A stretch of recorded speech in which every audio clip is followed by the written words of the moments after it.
आणि बातमीपत्राच्या सुरुवातीलाच एक महत्त्वाची बातमी आहे। मुख्यमंत्री देवेंद्र फडणवीसांनी लाडक्या बहिणींना एक भेट दिली आहे। 1,65,00,000 बहिणींनी ई-केवायसी केलं, त्यामुळे त्या पात्र ठरल्या। त्यांना रेग्युलर कुठलाही खंड न पडता पैसे मिळतात।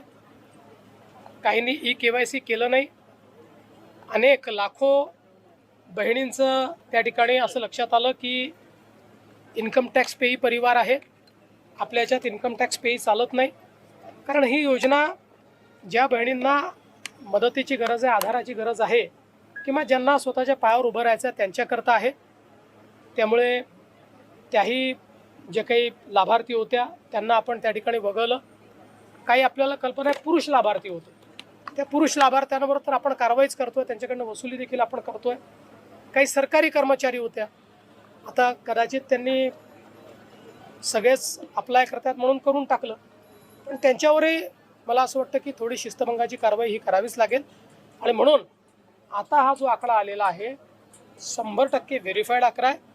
आणि या बहिणींना जोपर्यंत आमचं सरकार आहे तोपर्यंत लाडक्या बहिणीचे पैसे मिळतच राहतील।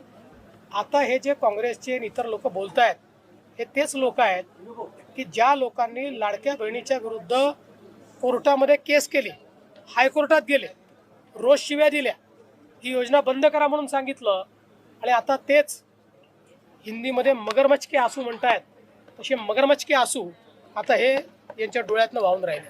पुन्हा एकदा सांगतो, त्याचे नियम आणि निकष होते, त्याची तपासणी CAG करतं।